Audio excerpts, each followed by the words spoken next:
Welcome to the podcast, Jamie, Marina, Kristian. Hi. Thanks, Bear. Thanks for having us again. The last episode for the year. Wow. Yeah, it's been, I was talking to Steve, we've done almost, this will be the 10th one since the relaunch. So, wow. Yeah, and it's you guys have all been on it. So it's been... Jamie been on it? Jamie's been on. No, this is my first one. First one? I know. I managed to keep sort of dodging the bullet and then here we are. Oh, okay. Well, welcome to your first. The most important one, right? Definitely the most important one. No, I'm So joking. I've grabbed you all on here to really help people plan for their bathroom, kitchen, or laundry renovation for 2026. And because all of you are involved in the planning process, I think it would be great to, help these customers out there. So I have a few questions. Before I begin, though, I'd like to just introduce what Jamie, Marina, and Kristian do and the official role. So Jamie is the interior designer, so involved with all the selections, all the design, pre-construction, essentially. Marina, head of brand and design, but also, is very much a part of every part of the process, every step. Yeah, I manage pre-construction, so yeah. Yeah, managing pre-construction as well with Jamie. And then Kristian is head of project delivery. So he manages the site managers, schedules the trades in, also is behind the scenes for pre-construction, construction, and handover, which we'll get into. Yeah, well, we all kind of wear several hats. Yes, Yeah. we do. Yeah. We do. And we all sort of work collaboratively together, get the job ready. Yeah. Yeah, whatever needs to be done for the job, right? So, Yeah. all right. Our clients' needs. Yeah. That's it. So I guess what we're going to do, I've got a few questions here. This is based on from what I've been hearing that customers have been asking all of us over the years and what's helped them this year and what would hopefully help the listeners out there plan for 2026.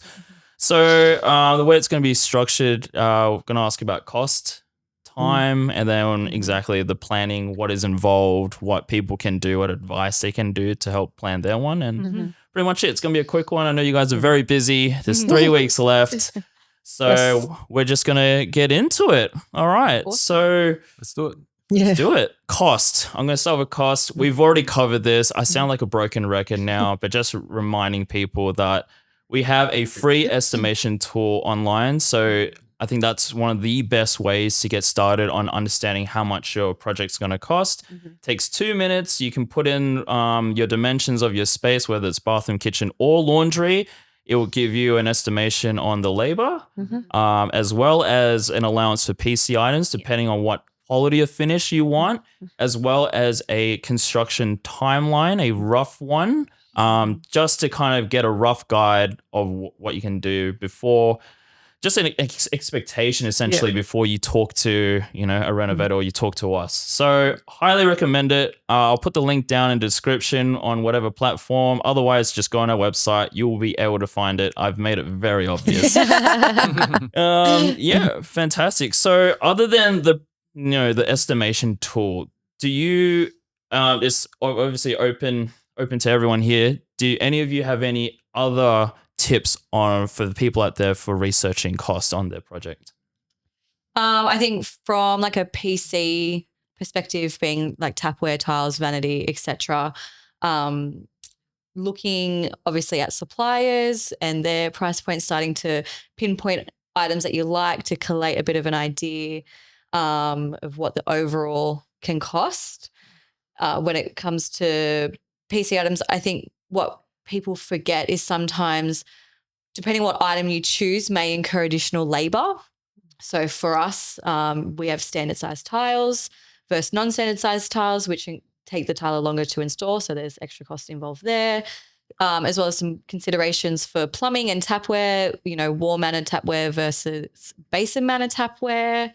And I think one that a lot of people sometimes look over is filler panels for vanities as well.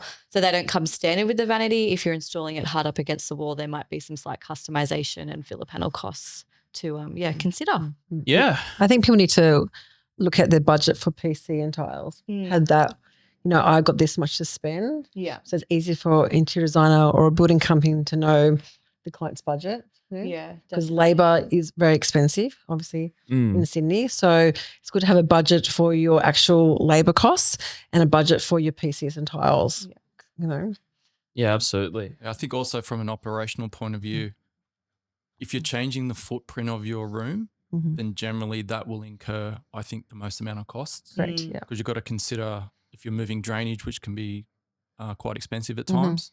If you're moving walls, adding or deleting doorways, these sorts of things will start to add the costs into the room. Mm. Yeah. So I guess if you think about the footprint, it's okay to want to change the footprint, but just be aware that generally is where you start to incur some larger costs. Yeah.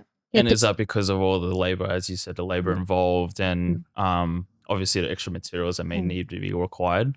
Yeah, definitely. I mean, you can imagine that if a toilet and the sewer line is in a particular place, then you want to put the toilet on the other side of the room, that the sewer line needs to be moved, drainage needs to be moved and allowed for. That might go for anything, whether it's the vanity, whether it's a bath, a shower. So, yeah, these sort of costs do start to stack up. If you're sort of budget conscious, maybe at times it's best to stick to the same footprint. Yeah, like for like. Yeah. But you still have something, you can still do something wow for your bathroom. Yeah. It's like for like. Yeah, correct. Yeah, you pick the right PCs or, the right tiles, you still have a different bathroom. Yeah, and I think on that note as well, I sort of categorize PC items and tiles in 3 different categories. You sort of get your entry level, price point, quality. You have quite a large range of mid-range products on offer, and then you can obviously go into your quite like bespoke designer, high-end Australian-made options, and they're probably the 3 price categories that we see the most. Yeah. Yeah, in terms of like cost saving, I find out a lot of people out there try to get the cheapest thing. Yeah. And that's completely fine because especially if you're trying to stick to a budget. But is it worth expending that extra money as an investment for your space, or is it actually worth kind of pursuing these cost savings in general?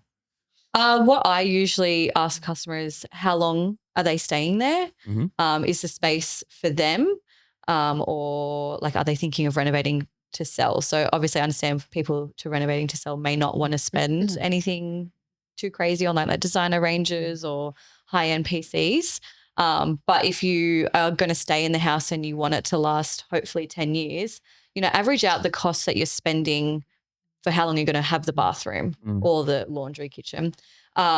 Because obviously right now it's a big cost, but over a larger period of time, it's probably worth that investment.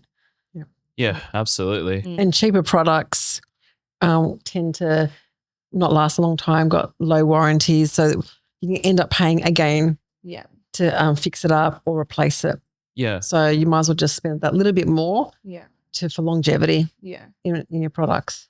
And does the cost of the PC item, does that dictate like delivery or like after sales service as well? Or is that really just generally on the supplier? It's on the supplier, but obviously your entry-level items or entry-level suppliers have shorter warranties or sometimes aren't always easy to get in contact with or reliable, where, your items that are in your mid-range to high-end category have really brilliant warranties, usually come from quite a stable company that actually answer the phone and come out and fix the product. I think at the end of the day, you always get what you pay for. Yes, true. Yes. Operationally and installing labor and working on the job, you never want to cut corners. You always want the best quality that you can get. You want the best practices used in doing the installs. And so from that point of view, we install a PC item, and if the PC item is cheap, then it may not be worth taking the risk of in 3 to 5 times. In 3 to 5 years, that PC item needs to be changed again. And it's not going to have anything to do with the install per se. It's going to do with the quality of the PC item. Yeah. So I feel like at some point in time, you still pay the money. Correct. Yeah. So you might save some money up front, but longevity may not be there. So it's definitely something to consider. Yeah. I think on that point as well, your trades, or my experience is that trades usually have a preference and can advise like what is a good quality and what isn't, because obviously being a consumer, having no idea entering the renovating space, how would you necessarily know? So rely on trades to provide that advice. Yeah. Yeah. Especially rental properties. So people go, oh, I'm just renting this house out or this apartment. I'm going to go cheap. You shouldn't be doing that to me, because what's going to happen? Your tenant's going to go, this is broken, just repair. This is cracking. Like, you're going to have those other issues later on. Yeah. Do you mean for that property? So especially rentals, spend on quality and good products. Yeah. I'm not saying have any issues. So what I'm saying is try not cut costs. Yeah. Because bathrooms are a very complex room and there's a lot of layers in that bathroom. So if something goes wrong, you're going to pay for it somewhere. Yeah. Down the track. Yeah, definitely. And I highly think that the clients really need to do their homework. Yeah. Like it's really important for them to investigate exactly what they're purchasing. I mean, a designer are here and they can assist you, but I know that they can't read minds. Okay. And you know, at the end of the day, the client is the person signing off on what they choose, and the choice that they make is got to be the best choice for themselves. Great. So as long as they do their homework, we can recommend as many things as we can. Yeah. But the client is the one saying yay or nay at the end of the day, and they've really got to take full responsibility of it. Yeah. So they really should be the ones doing the homework and what works best for them. Another cost saving thing is, like, especially with deliveries on PCs and tiles, like if you've got 4 or 5 places where you're purchasing your goods and you've got 4 or 5 deliveries, all that cost adds up. Yeah. So our recommendation is go to one PC supplier, one tile supplier. That cuts down the cost in your delivery fees. Yeah. I think even on deliveries as well, some people like to potentially go and pick it up as well. Yeah, themselves. But then you get, if you get home, that product is damaged. Was it damaged when you picked it up, or was it damaged from the car ride? If you just get it delivered, more often than not, they can help you, lift the items off the trucks and things like that. So paying for delivery is usually worthwhile as well. Yeah, that's something I didn't realize, is that in terms of delivery, how important it is and what that supplier offers in terms of delivery. Some let you pick a time within reason, or so that, all your deliveries come in one range. Yeah. Can you guys kind of expand a bit more on the different delivery options and what you recommend? I think it again will depend on the supplier and what their standard is. Obviously, for a lot of our online options, their deliveries can be quite sporadic, depending on stock and when they ship it out, and if they use, a courier or Ozpost versus their own delivery company. For a lot of your sort of larger PC suppliers usually have their own coordination, and even holding of the items too, I think, is a big one. A lot of your more established suppliers will actually hold the items until you need it, which is a massive benefit, rather than getting lots of deliveries at all hours of the day and then needing to store them for 2 months before your renovation starts. Yeah, absolutely. Kristian, I know you said do the homework, and I think I know we've talked about preferred suppliers that Novalé does, but I guess it's a good reason why we have preferred suppliers, is just to help our customers know, okay, which ones should they kind of be looking at when it comes to their fixtures, fittings, and tiles. Can you guys give some examples of our preferred suppliers? Yeah, for sure. So, I mean, Reese is definitely one of our preferred suppliers, and they have their own logistics, their own warehouse and their own delivery team. So their deliveries are super seamless, and even like warranties, and if they need to pick up items because there was a problem, because they have their own team, it's quite seamless for the guys on site. Yeah, for sure. Yeah, especially for us on site too. dealing with them is a dream. Yeah.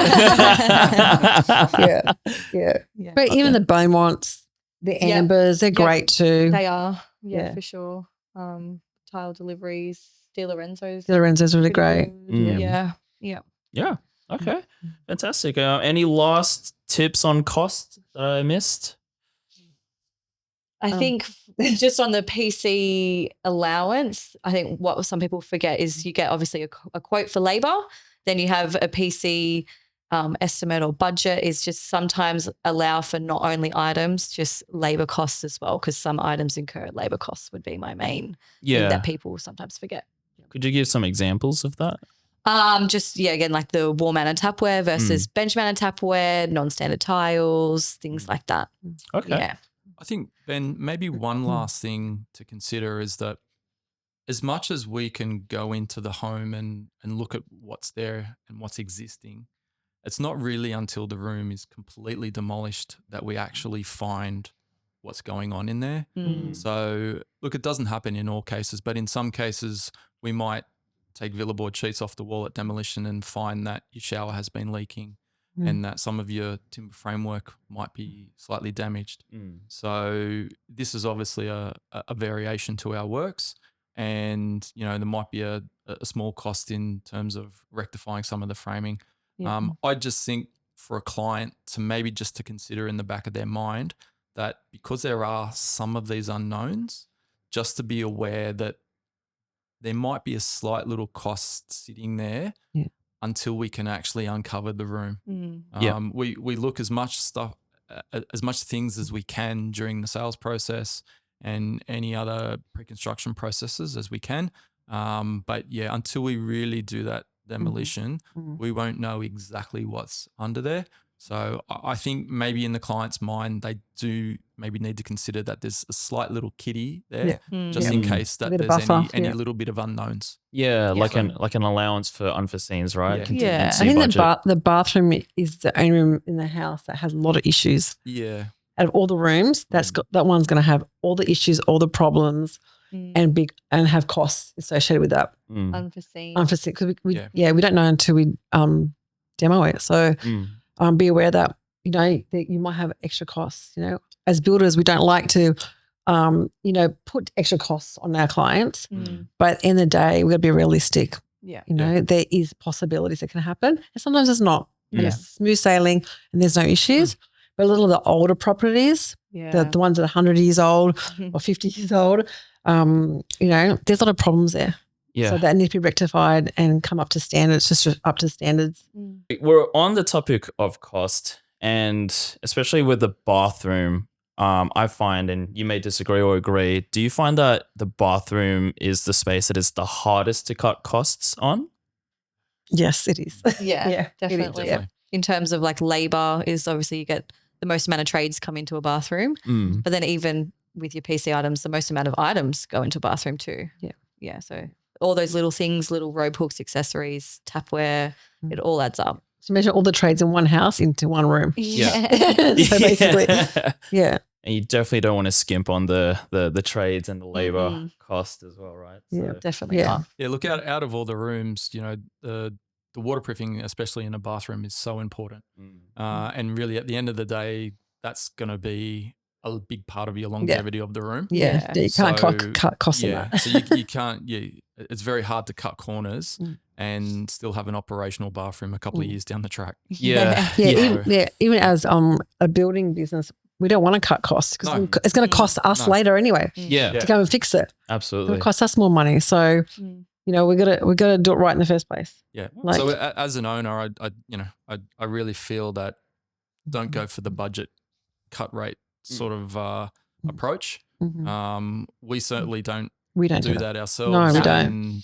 And like Marina said, that just causes us problems in the long run. We only ever want to do quality work, do things properly, do the best practice, and then have the longevity of the room. So that's it. Yeah, because it's our room for at least 7 to 10 years. So we own that room for a long time. So correct. Absolutely. And it's what Kristian, you were saying before. It's like you if you're trying to save money, you're going to pay it out of some other way in the future anyway. So 100%. 100%. Yeah. All right. Yeah. I think we cheap got is cheap. pay cheap, pay twice, right? Yeah. And we understand people are on budgets and conscious. We're not saying that we're very respectful for people with that kind of budgets and all that. Definitely. But it's really hard when someone says, "Where can I cut costs?" Yeah. Do you know what I mean? Like, where do you want to cut costs? The tiling height or, things like that cut costs. So don't go all the way to ceiling. Things like that can cut costs for a bathroom. And I think that it's just the mindset towards a bathroom. I think people think it's sort of like a product, but it's more like an investment for a long amount of time. Like you're not, as you said, it's not just like something you use for a year and then you forget about. It's something that you want to last for as long as possible. Definitely. And you can average out the cost from that longevity of that space. Yeah. So Yeah, definitely. Yeah. Cool. Moving on to time now. Something that we're kind of running out of this year.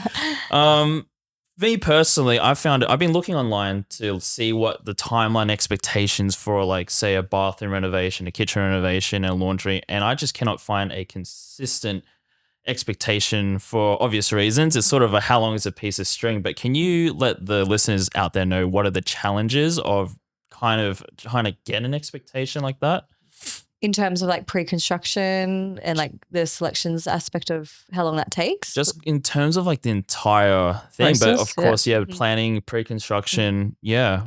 Yeah. I mean, I hate to answer like this, but it really depends on the job. Yeah, it depends on the scope of works. Yeah, The- so the how client- detailed it is. The client. Yeah, how many Mm. rooms it is as Correct, yeah. well. Yeah, so I Yeah. think on average for us, if it's one room with a fairly standard building scope, and again, standard mid-range PC items for our pre-construction process takes about 6 weeks to get scheduled, and then once it's scheduled, you've probably got a 3-week, 4-week time until we actually start. Yeah. Yeah, Yeah. could be up to 5 weeks. Depends on the lead times on products. Yeah. Yeah. And if they need strata approvals and stuff Yep. like that.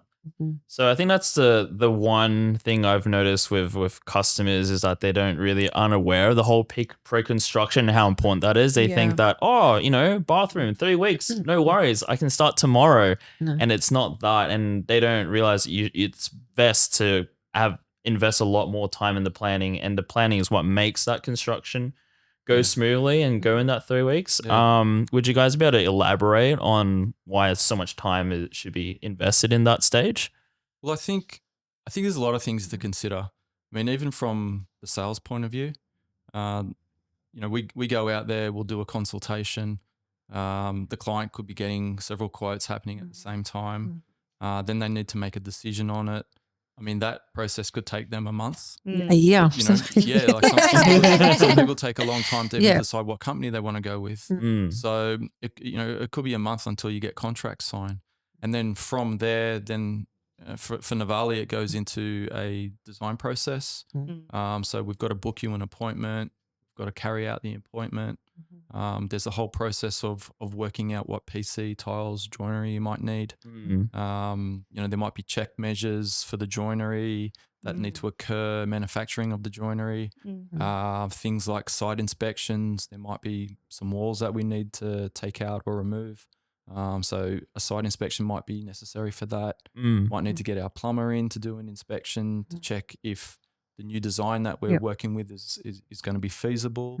So there's a lot of things to consider, and really after all that is considered, then we do the ordering. And then from that point of time really is when you actually get a bit of a look at when your start date is going to be. Right. Because a lot of it's going to come down to the lead times on your tiles, your joinery, and your PC items as to when we can then actually start your job.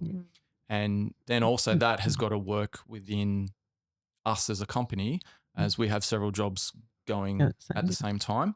We also need to be able to work out how we can knit you into our scheduling. Yeah. So, all in all, it is difficult to say how long does it take, because you could be looking at a month just to get before you decide to sign your contract. It could be as little as 6 weeks, or it could be as much as 3 to 6 months Definitely. to your design process. Correct. Yeah. And then once you do your ordering, it could be 4 to 6, 8 weeks until we get you started. Because we could be looking at lead times. I know, Jamie, we've had clients selecting tapware that could take 12 to 16 weeks. Correct. So there's so many things that Tiles as well. If you're importing tiles from Europe, that's exactly 18 weeks minimum. I think we had a client choosing a tile that took 3 months to come from Italy or Spain.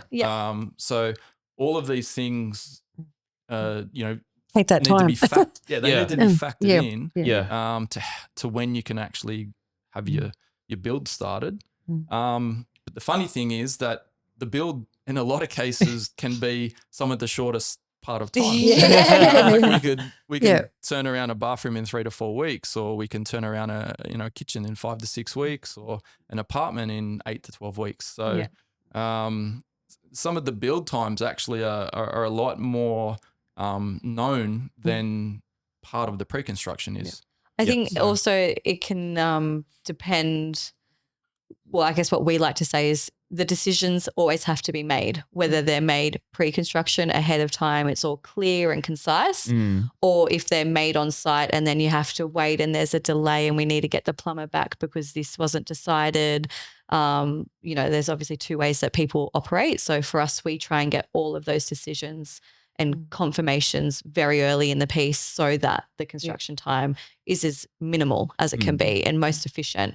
Where if, you're starting the renovation and then you're like, oh, I'll go out and I'll choose a tapware now, like how long is that going to take? And, are you going to have to get the trades back to rough things in because you haven't confirmed what your items are? Yeah, I was very pleasantly surprised that some people just demolish their space and be like, all right, what tiles we're putting in? And That's very common. Yeah, maybe I've just worked here and like I haven't been exposed to anything else. But that for me feels a bit counterintuitive where you think like, oh no, I want to be without my space for as little as possible. Yeah. And then basically get it constructed as quickly as possible so I can use it again. Yeah. 100%. Yeah. And I think there's many companies out there that don't do do that. You do it. Yeah. Right? That don't work. And what we're trying to do is spend as much time as we can in the pre-construction process to get it right. Yeah. So that then the client is inconvenienced the least. Yeah, correct. Yeah. So And then also during the actual construction phase, then all the decisions are made. So the customer, maybe shouldn't need to be on site or they can still work and the guys can just come in and go because they've got all the information that they need, all the selections and all the design aspects are confirmed. And also in pre-construction, time is also based on the client's time. So they're responsive to us. They respond back to our emails quickly. They make decisions quickly. That can make fast track things quicker. So we won't spend all that time in there. Yeah. If they take their time, which sometimes they need to me, they're they're busy. They're busy, and we understand people are busy. Yeah. And we all work. We're the same. So if they're not responsive and they're not getting back to us 2-3 weeks later, oh sorry, I've been busy, and yes, time flies and that drags that process out. So we're also led by the client and all that. So that's the other thing. But the thing is, the most important thing is some clients want to rush things also. Yeah. And rushing things costs money too. Yeah. And causes problems potentially down the track as well because things weren't, double checked or things were missed or not considered. Like you really need to spend that time in the pre-construction to make sure it is correct. Yeah. I don't think I pick a tile and I pick my PC items and that's it, I'm done. Yeah. Do you mean we should start to build in 2-3 weeks? It doesn't work like that. Yeah. Like, there's a lot of back end work that a construction company or design business they have to work to do. Yeah. To get to the construction team. Yeah, isn't it? I think you mentioned in a previous episode there's like about 100, at least 180 in pre-construction. processes you have to do to get to that point to get to ready for construction. On a standard bathroom, correct. Yeah. A lot of checks. A lot of checks. A lot of quality checks too, which Brian has outlined as well in the previous episode. So I think people underestimate a bathroom, the importance of it. Yeah. It's costly. Can't make mistakes. Yeah. And they're not easy to build either. Like obviously easy for you guys to build because you're used to it, but it's not a easy process. There's so many layers. Yeah. And I think also with kitchens as well, you go through the whole process of designing it, selecting the appliances, making sure it's all fit for purpose. And then once you check measure, you need to allow the joiner to make the joinery. Depending on how detailed that is, that could be 8 weeks or sometimes it can be 12, 13 weeks. Yeah. That's right. Yeah. Wow. So going back to your point, Marina, there's so many builders out there who don't do bathrooms all the time. Correct. And then when they actually do bathrooms, they realize how the world of pain they're in. How much work is involved in them. Yeah. And I think even builders start to appreciate if you can turn around a really good bathroom, then you're doing really well. Yeah, correct. And so And have a budget. Yeah. Like have a budget. Have a budget. Yeah. Like it's really hard to budget labor costs on it because that's based on your scope of works. So my neighbour's house and my house, our bathrooms could be identical, but there's different, scope of works in each of those different bathroom. So Yeah. we could have different price point. Yeah. Because I want LED lights, I want underfloor heating. That's right. I want my sill, I want a new ceiling, things like that. But the neighbor might have, aesthetically it might look beautiful and different, but they might not have what I have in my bathroom. Absolutely. I think that's when the term standard and non-standard fixtures, fittings, and tiles kind of come in, and there's a reason why it's non-standard. And does that usually mean that there's an extra cost involved in terms of the labor and things like that? Yeah. With like PC items and their different categories, obviously it can depend. There are some even tapware ranges out there that have specific installations that plumbers, need to actually read because it's not standard and those sort of considerations. Your tile is sitting away up against that tapware and all that. So. Yeah. All right. So we've kind of talked about, the consultation. Now we're in pre-construction. Within pre-construction, there's a few stages that, Kristian has outlined. I guess moving on now to the selection stage. So the fun stage of selecting your, your tiles and your vanity and things like that. Would you be able to provide like a timeline expectation for that part of the process? I mean, for me, always start with sort of selecting the items, starting with the tiles, building from the base up. Yeah. So doing the appointment, doing the research, looking for what you want to put in your room. And then once those things are confirmed, you need to obviously get quotes, confirm with trades. If you're engaging a designer, you could be doing drawings. So for a standard room, in terms of the timeframes of how that process works to basically order placement, is usually around 4 to 6 weeks for one small standard room. Yeah. To go through those selections. Okay. And then does it differ? I'm guessing obviously with kitchens and laundries, the process gets a bit longer or a bit shorter. Yeah, it can be sort of. It's shorter in the design phase because it's just a matter of having a consult with either the joiner or the builder, whoever's supplying the joinery, going away and drawing it up. Shouldn't take too long, or maybe a couple of weeks, and then it's the completing the final check measure and the final measure of the space, and then the order placement. Okay. So that could maybe be about a month-ish max. Yeah, it depends on everyone's different processes. And all that. Yeah. Like with ours, the kitchen, we actually draw from the client in that consult. Yeah. So we're drawing there and there. Yeah. So that's really quick, that process. So it's only a couple of hours. Okay. Well, that's good. I've noticed personally that some customers, they get very into the selection stage before actually, understanding what their footprint or floor plan is. Would you recommend kind of starting, it's almost like socks before shoes in a way? Is it sort of like that sense where there's like an actual order of what they should start thinking about first when planning their space? I mean, they sort of go hand in hand. Obviously, you can look at the finishes that you like and the styles of vanity that you like, or the tapware that you're thinking of installing. But you definitely should not be ordering any items before that layout is confirmed, because how do you know that vanity is going to fit in the room, or how do you know if there's other things you need to consider? While you can start to look, definitely no ordering of PC items until that layout is confirmed. Yeah. And your builder gives the tick of approval, or the interior designer gives tick of approval that it's good to go. Yeah. It's fit for purpose. Yeah, because that's why drawings are very important. Yeah. And measurements and elevations. Still trying to figure out how to read those, but one day. Okay, well, I think that's basically everything from pre-construction and planning. Are there any kind of final tips that we missed in terms of that? Be patient. Be patient. Is one of my things. The things take time to do. I think also, particularly for bathrooms, I think customers tend to not necessarily underestimate the time and the decision making and what goes into the space. So it can't happen quickly. There's lots of decisions to make. There's a process to go through. So just going back to the don't rush it and allow yourself time to make those decisions. Yeah. Because a lot of people are rushing for start dates, you would know.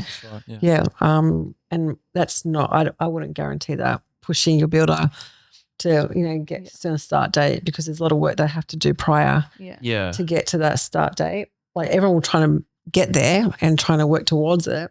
But sometimes there's reality. Yeah. Do you know what I mean?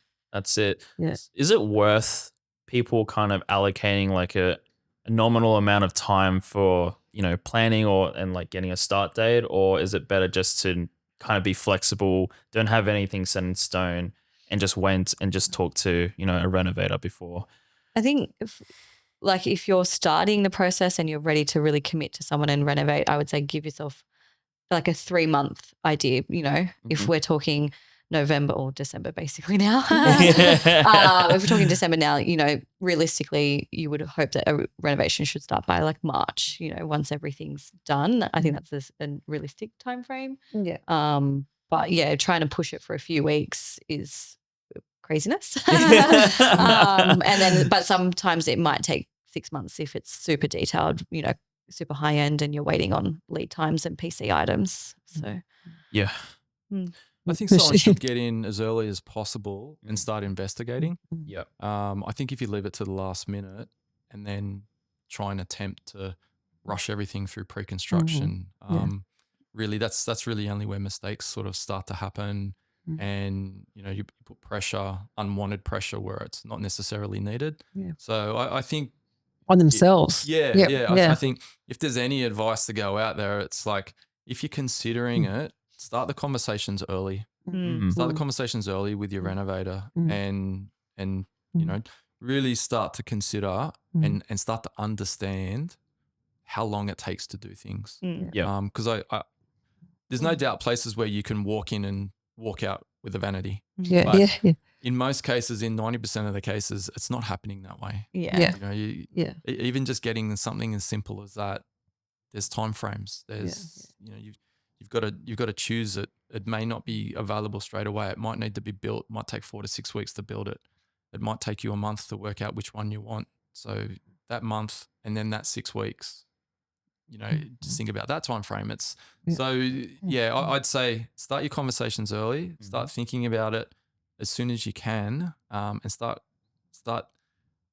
thinking about what it means to actually do the renovation, because a good renovator will not be ready to start in 3 weeks' time. No, correct. Yeah. If I'd actually be worried if I could walk into someone's bathroom office and go, I want to start my bathroom in 3 weeks. Can you do it? I'd be seriously surprised if anyone could do that. Yeah, I think also in quoting stage, when you're out there looking at different renovators and getting quotes, we find that sometimes they're spending 3-6 months doing that, and then they finally make a decision on their renovator and they go, I want to start in 3 weeks, or I want to start in 6 weeks. And then they get disappointed when the renovator says, sorry, I can't because we're booked out, or I can't do it for another couple of months. So my advice is, even that quoting stage, make the decisions earlier who you're going with. Because you don't want to miss out.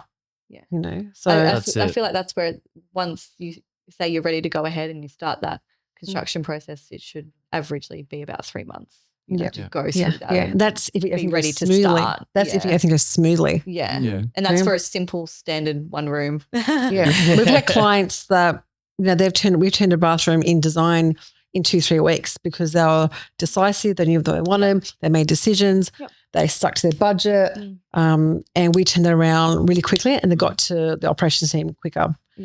So again, it's a personality thing too. Like the client is, knows what they want. We can get it through quicker in pre-construction. If you're indecisive, unsure, making decisions, time poor, that process can take a bit longer. But then some people are really great. They'll say, hey, look, I don't have time right now. I'll get back to you in 3 weeks' time. So as long as everyone's communicating. But if you're going at the end, if you're not being communicative and you're not responding to us, and all of a sudden you go, I want to do things really quickly now, and I want my start date in 3 weeks, that causes trouble too.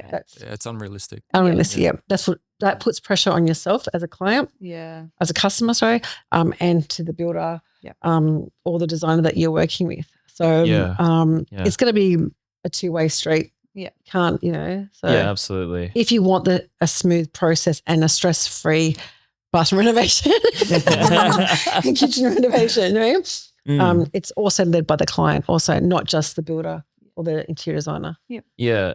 Especially if you're if you're in a rush, it's not worth the risk for something as complex and all the potential consequences for a bathroom kitchen, for something you want to last a long time. Yeah. It's better to spend that extra time checking things, taking your time. Yeah. You want it to be beautiful, so make sure you Yeah. spend the time on the selections. Don't just They're rush. spending a lot of money. Yeah. Yeah. It's not, chump change. Yeah. It's hard to fix later, so make sure you.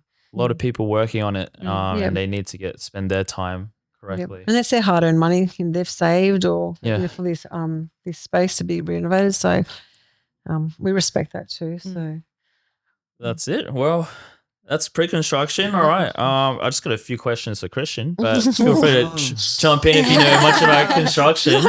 So I guess we've talked about how there's two ways of renovating. You can do the pre-construction, invest that time, and generally, if you do that, your construction will be a bit smoother, most likely a bit quicker.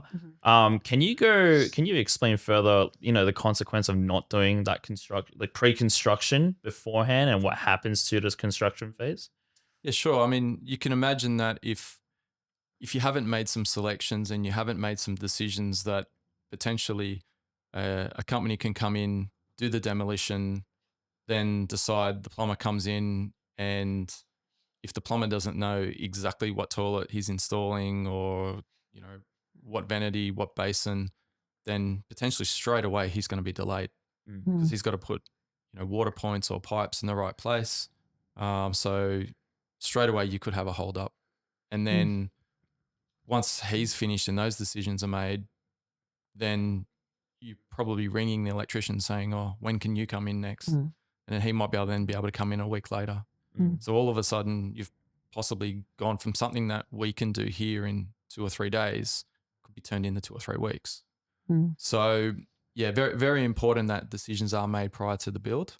And once those decisions are all made, Novalé as a company, we're able to put one trade after the other, after the other, after the other.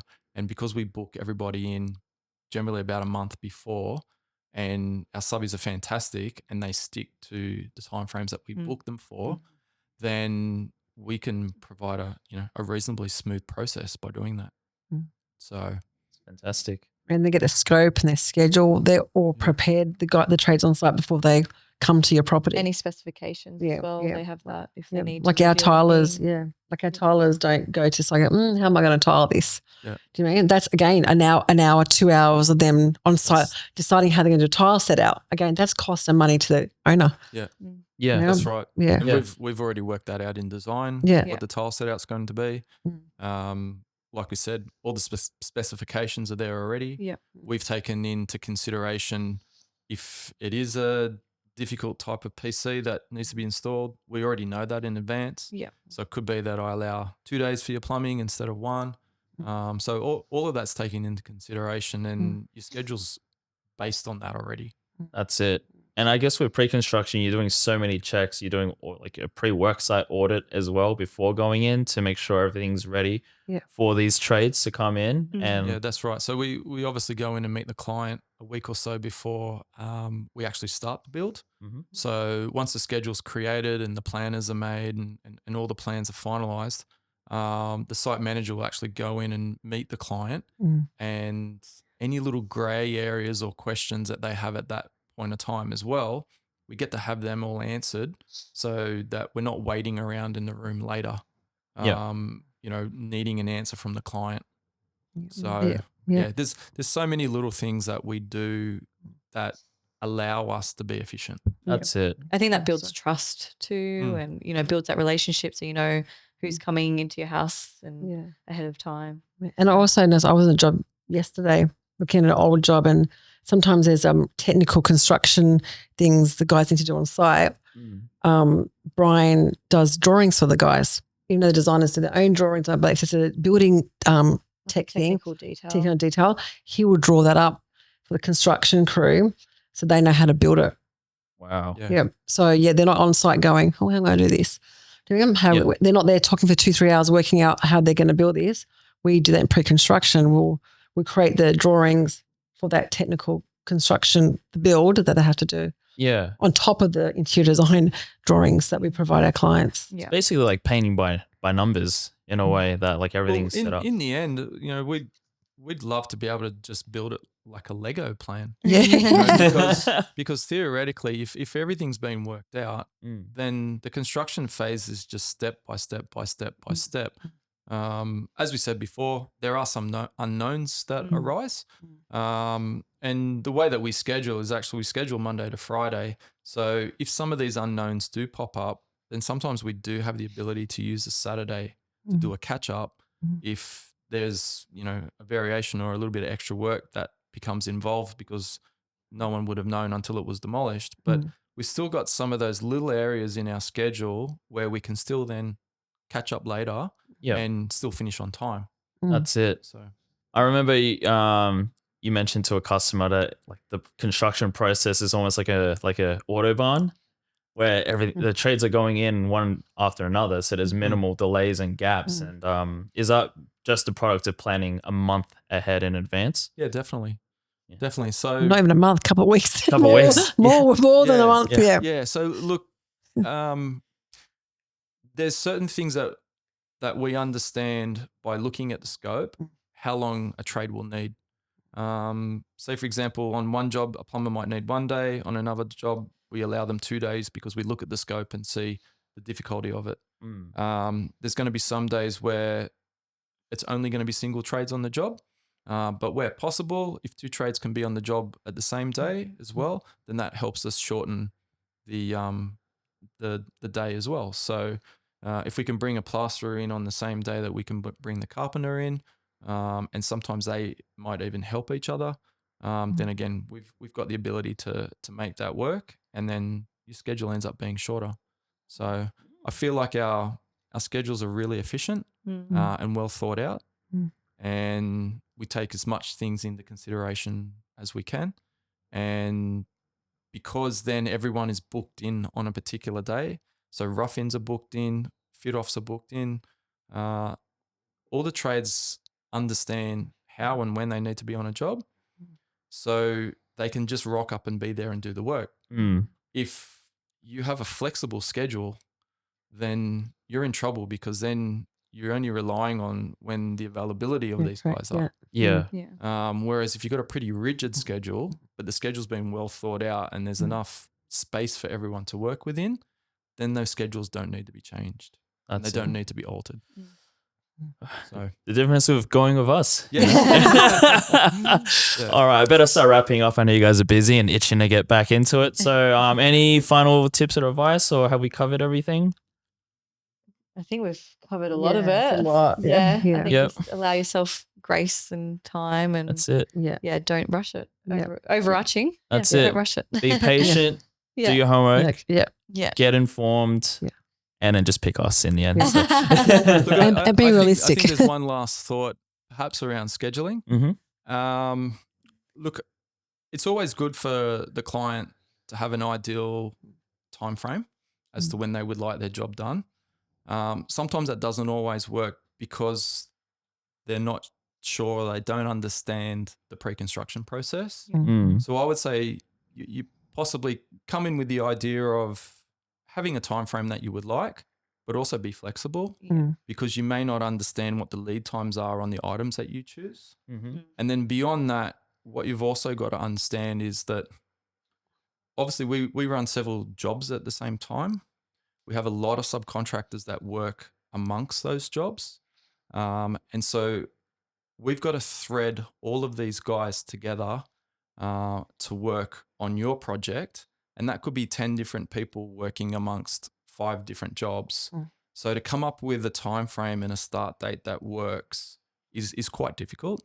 So what I would generally say to clients is, tell me when the job doesn't work for you. And then beyond that, we'll come up with a start date and a time frame that will fit in to areas of your time where it will work. So yeah, needing us to start on a particular day, on a particular month, sometimes is not feasible. It's not realistic. Because we're trying to thread in so many different people with many different jobs to make that work. So yeah, as I said, come with an idea, be open-minded because your pre-construction may end up being longer than you expect.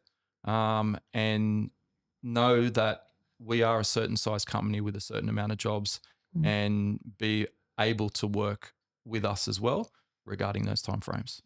I think just trust the process. Yeah. Trust us. Yeah. Like we've been doing it for a long time. Yeah. You know, just trust. Anyway, even if it's not us, trust the builder. They know what they're doing. Yeah. That's the main thing. Once you trust someone, it's smooth sailing. Yeah. Yeah. And it's much better to get your job started in an efficient time frame Correct. than it is to get your job started early, because you'll probably end at the same time frame at the end either. Yeah. correct. Yeah. Because you know, if you haven't done all your pre-construction, you know, you could start in February and finish in July, whereas you do all your pre-construction and you start in June and you finish in July. Yeah. So Yeah. you know, I think people don't understand the work that's involved in the back end. Like even just with scheduling, like I see Kristian House scheduling, it's it's an individual thing for each project, every scope that we're going to schedule in, because every job's different. And allocate time. Allocate time, the trades, that's a monster task. And then you got the logistics, all the deliveries, the PC items. Yeah. It's a lot of moving parts that people don't understand. Yeah. So, Well, I think we've given enough advice for people to do. But if anyone has any questions, honestly, feel free to reach out to us. We're more than happy to help. Honestly, any question. Yeah. We have our number. I can put it in the description, but just go on our website and you can get everything there. yeah. All right. Okay. Well, thank you, Jamie, Marina, Kristian. Thank you, Ben. Thank you. Last episode for the year. So good. Merry Christmas. Happy New Yeah. Year. Merry Christmas. Have a good Christmas, everyone, and great holidays. Good break. Ready for next year. Yeah, it's going to be big 2026. Exciting things are happening. That's it. Change is happening. All right. Thank you, everyone. Thank you. Thanks, Ben. Thank you, Ben. Thank you.